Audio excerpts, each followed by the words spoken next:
So we might now imagine so many different titles for the courses. Yeah, the things that you said also represent titles for the courses, and the titles will have to be, elaborated into micro syllabuses. And obviously, we'll have a course there. We already have graduate attributes. With these, we can define the objectives of the curriculum. And yeah, obviously, all of these points also indicate the career opportunities, the expansion, I mean, the scope for the graduates. Okay, like yeah, one has to be an English teacher. I mean, English graduate has to be a good teacher. Somehow, Devi ma'am, you indicated that one has to be a teacher educator as well, a teacher and teacher educator with essential skills like presentation, and they must be assessed or evaluated not only on the basis of their writing skills like traditionally we do for with 3 hours examination. Now the graduates of the 21st century, I mean the contemporary courses, should be assessed not only for their writing skills but for their other skills, including reading, speaking, listening. You meant somehow indirectly. And I mean, the syllabus and the curriculum should have mandate for all different literacy skills as parameters for assessment. Yeah, and language and literature should be integrated at least 20%. That's what Om Sir said. And the contents from diplomacy, journalism, law, and also, there's secretarial professional skills like report writing, report development, translation, academic writing, and publication potentials. Some of these life skills must be integrated in the curriculum. And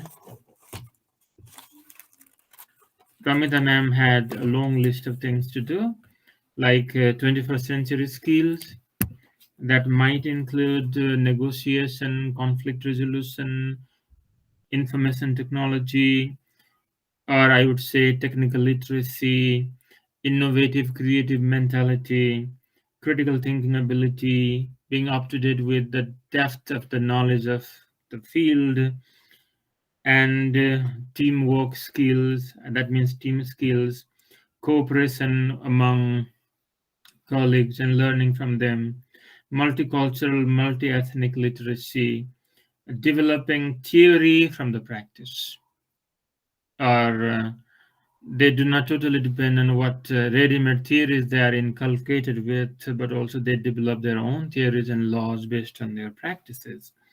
These were wonderful points. And okay, Bex are focused on pronunciation skills, writing skills, ICT skills, and yes, obviously the orientation of the countries, the world history, and the subjects in science. So we already have a wide range of subjects and ideas to integrate in that curriculum.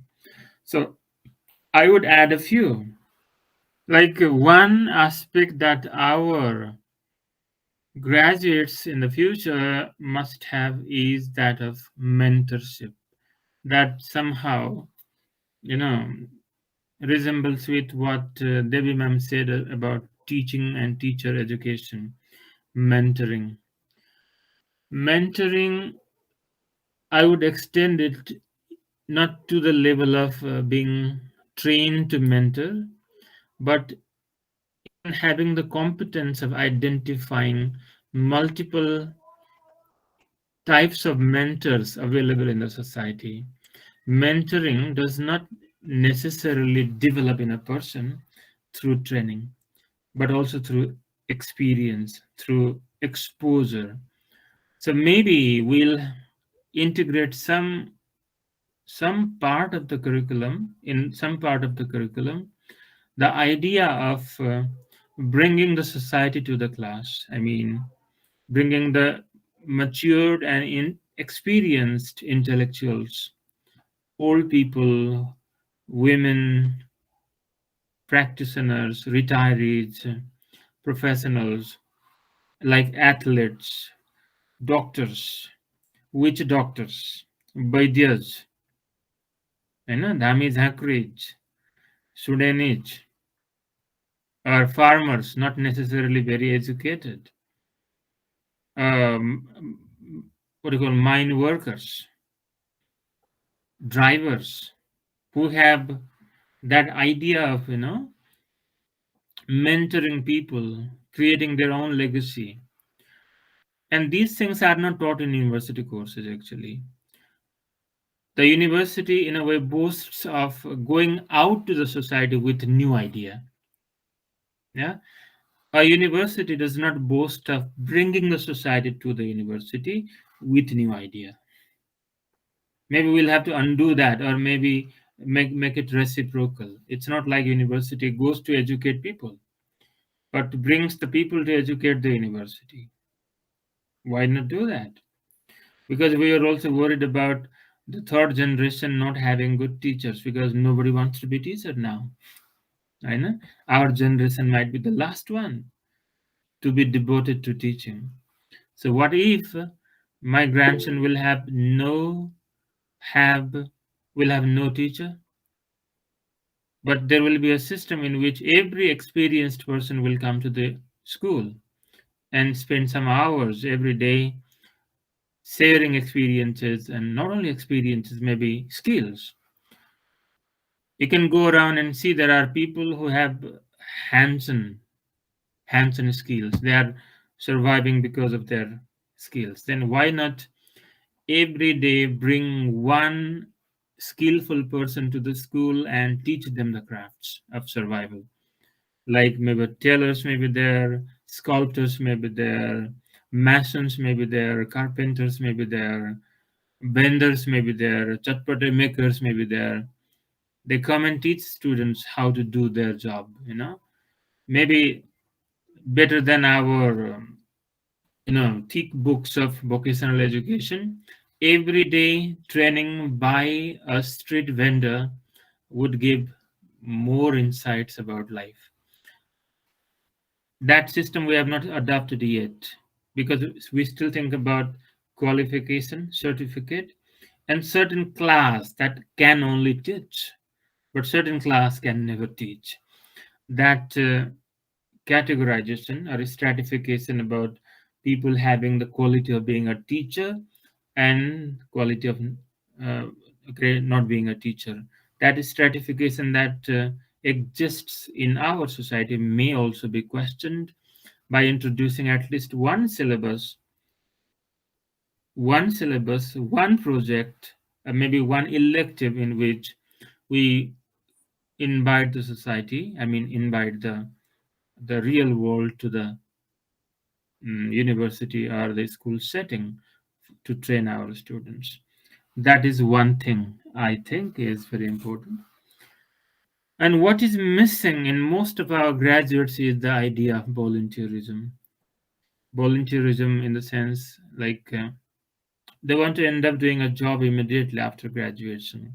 They want to earn money by hook or by crook. But the idea of networking, the idea of giving service, and earning experience in the course of volunteering, in the course of free service, is not really inculcated in the students these days. Why not teach them volunteerism and a zeal for taking initiatives? Yeah, like all of our graduates are usually looking for a job somebody has created for them. Why not have some zeal? At least 25% of their agenda must be to create something themselves, for others, if not for themselves. And that the zeal for taking initiatives. Okay, they may not have money, they may not have resources to take initiatives, but if they have that zeal, have that tendency, they will love the works of the initiators. They will love the institutions created by other people. जसले आफूले पनि गर्नुपर्छ भन्ने tendency बनाएको हुँदैन नि, त्यसले अर्काले गरेको कामलाई माया गर्दैन. त्यो give and take. You go to do a job and try to exploit all the resources in return to your service.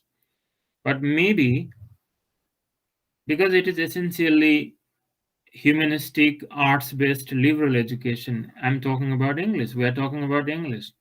Liberal education must be a little more accommodating, more encompassing, not only about graduating yourself, getting skills for life, but also about being able to change the minds of people, if not the lives of people.